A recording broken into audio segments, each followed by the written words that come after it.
Hello friends, आज हम अपना अपना भाग्य इस कहानी से जुड़े कुछ महत्वपूर्ण प्रश्नों को पढ़ेंगे और उनके उत्तर जानेंगे। इस पाठ के एक्सप्लेनेशन का वीडियो मेरे यूट्यूब चैनल पर अवेलेबल है। पहला गद्यांश है, नैनीताल की संध्या धीरे धीरे उतर रही थी। पहला प्रश्न है, नैनीताल की संध्या की विशेषताएं बताइए। उत्तर, नैनीताल की संध्या अत्यंत मनोरम और सुखद थी। हल्के फुल्के बादल मानो रुई के कोमल रेशे या उठती भाप लेखक और उनके मित्र के सिरों को छूते हुए बेरोक घूम रहे थे। मंद प्रकाश और हल्की अंधियारे की छाया में वे कभी नीले, कभी सफ़ेद तो कभी लाल रंग में ढल जाते थे, मानो उनके साथ कोई खेल खेल रहे हों। यह संध्या मन को मोह लेने वाली थी। दूसरा प्रश्न है, लेखक अपने मित्र के साथ कहाँ बैठा था और वह वहाँ बैठा बैठा बोर क्यों हो रहा था और क्यों कुढ़ रहा था। इसका उत्तर है, लेखक अपने मित्र के साथ नैनीताल की एक सड़क के किनारे बनी बेंच पर बैठा था।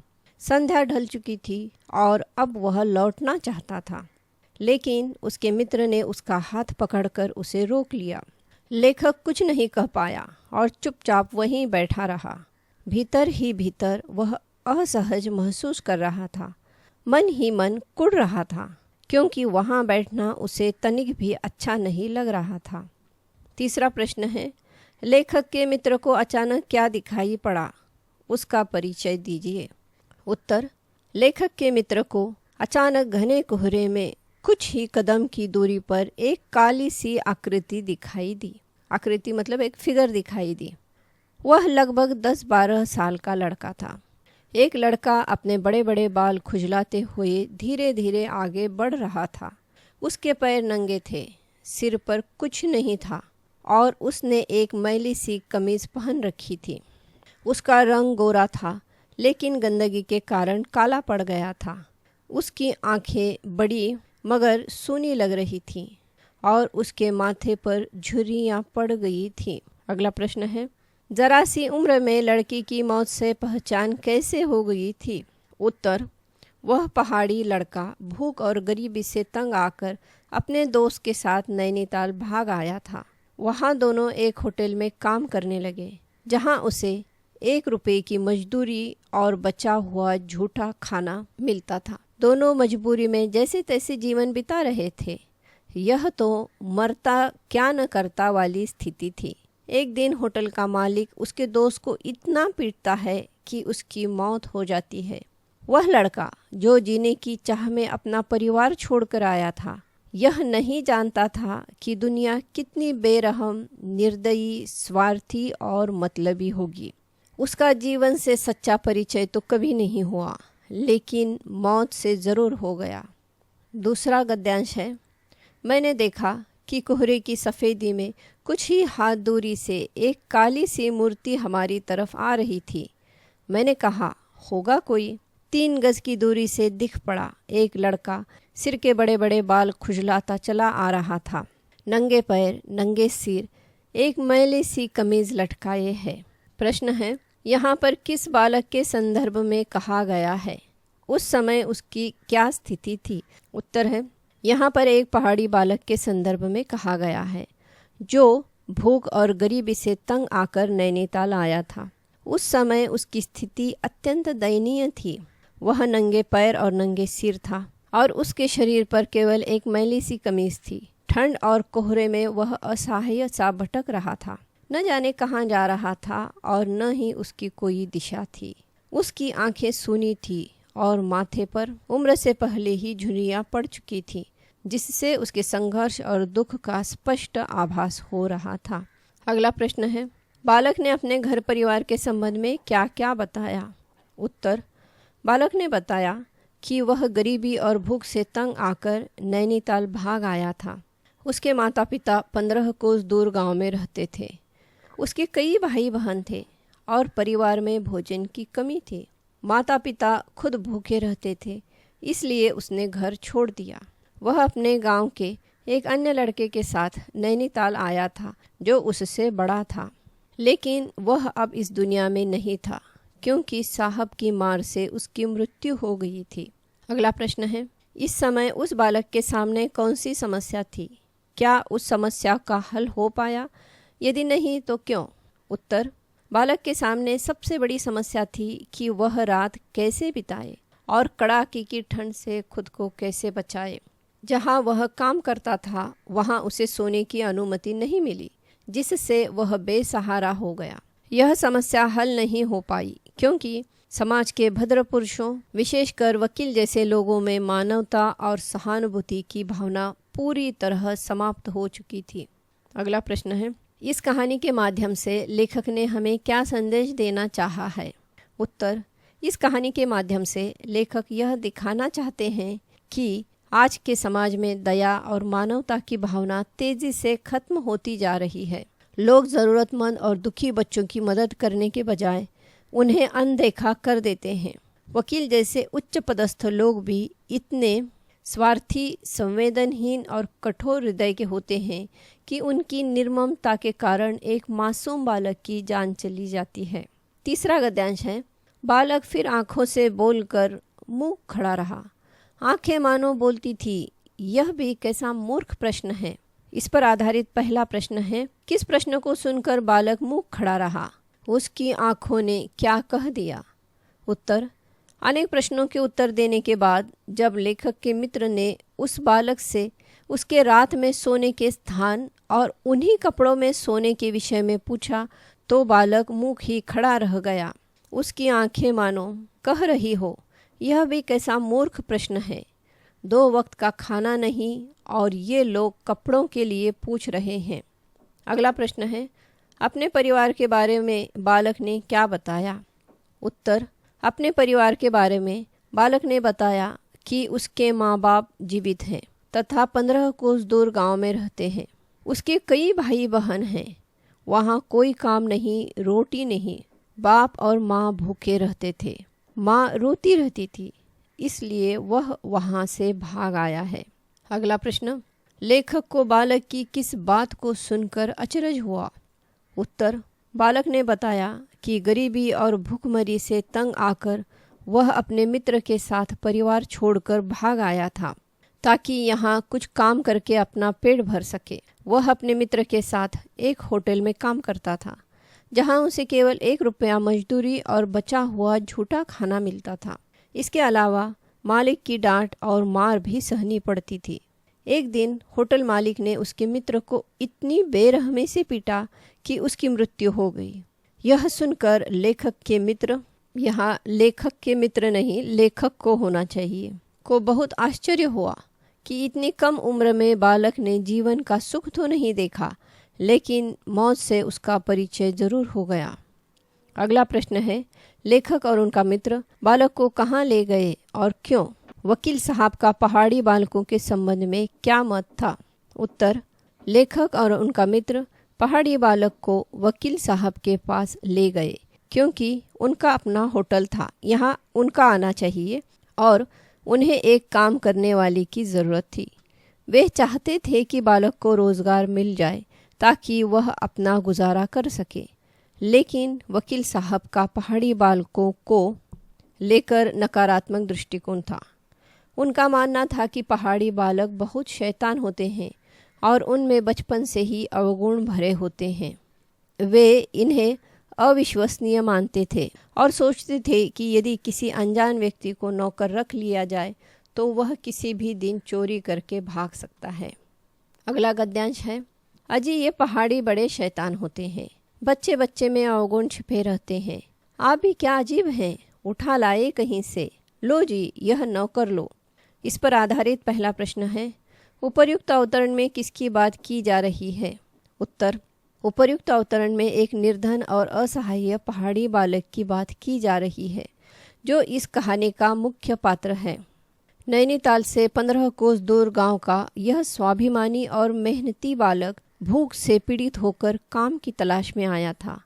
होटल में नौकरी मिली, लेकिन केवल झूठा खाना और मालिक की मार सहनी पड़ी।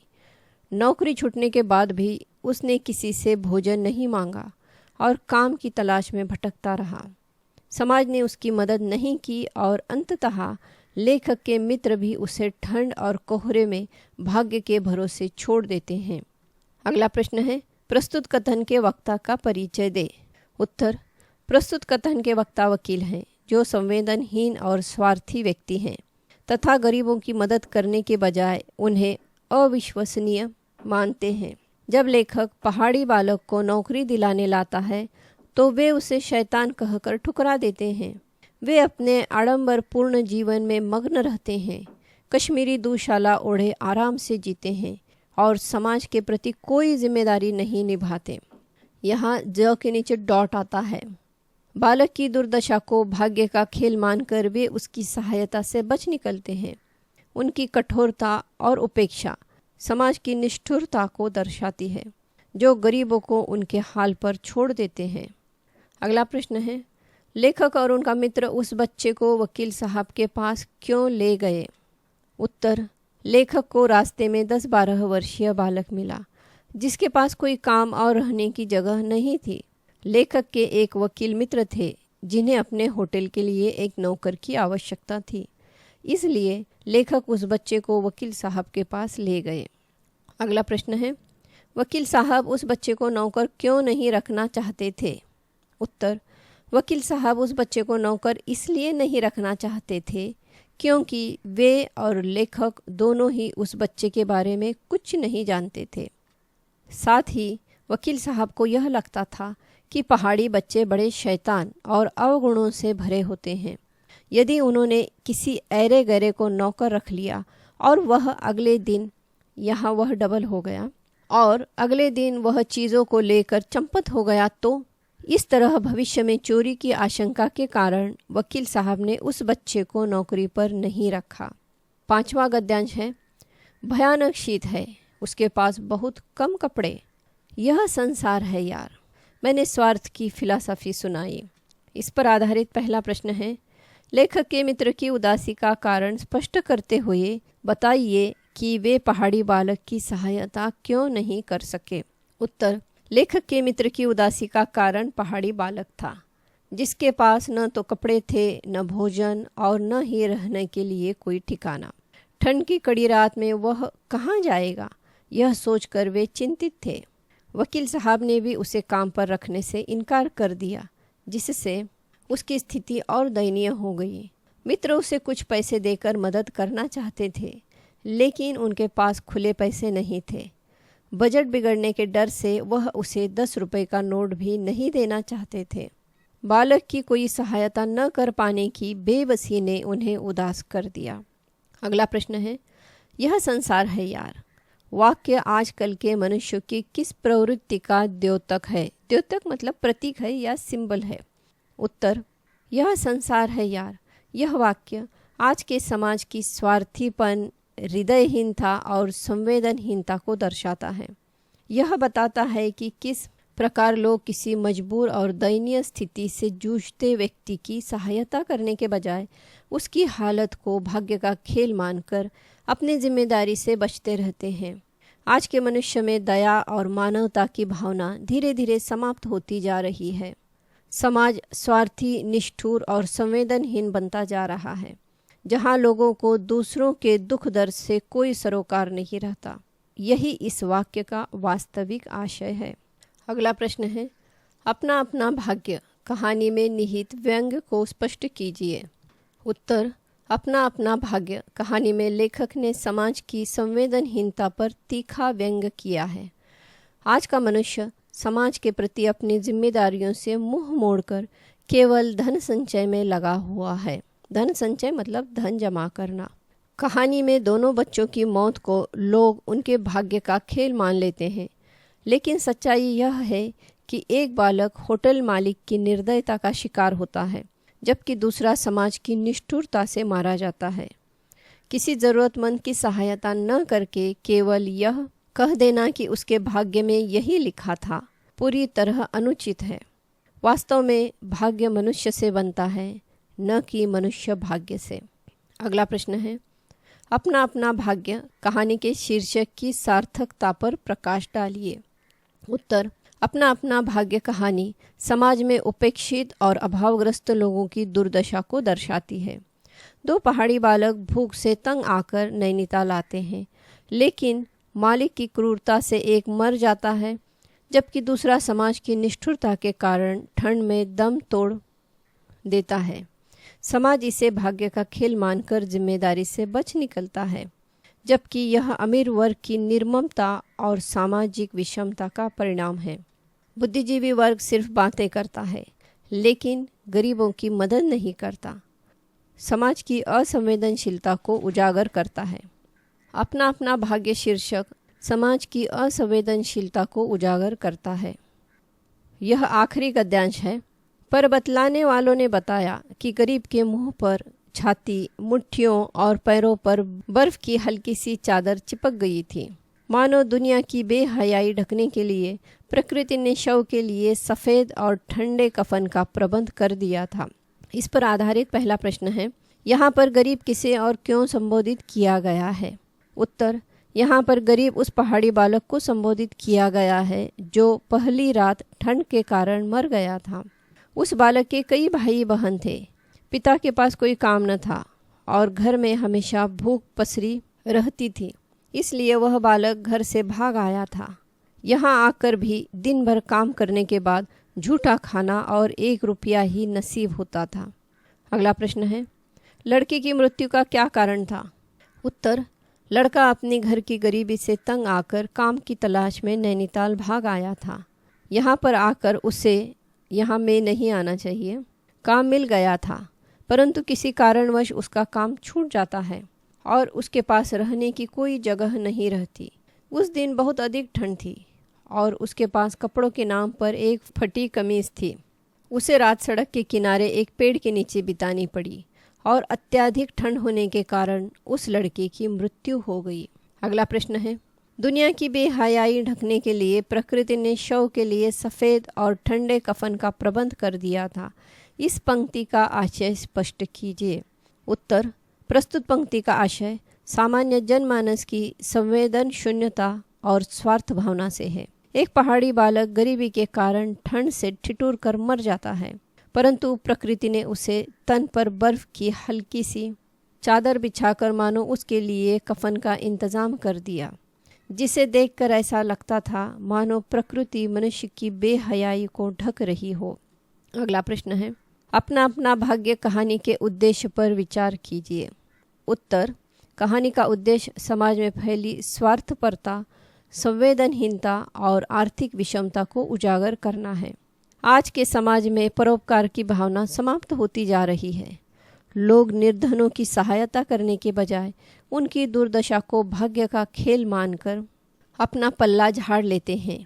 हर कोई अपनी सामाजिक जिम्मेदारियों से, यहाँ जौ के नीचे डॉट आना चाहिए, हर कोई अपनी सामाजिक जिम्मेदारियों से बचना चाहता है और दूसरों के दुख दर्द से कोई सरोकार नहीं रखता। कहानी इस कटु सत्य को प्रभावी ढंग से प्रस्तुत करती है। तो स्टूडेंट्स, यह थे अपना अपना भाग्य इस कहानी से जुड़े कुछ महत्वपूर्ण प्रश्न और उत्तर। अगर आपको यह वीडियो पसंद आया है तो लाइक करें, कमेंट करें और चैनल को सब्सक्राइब करें। Thank you.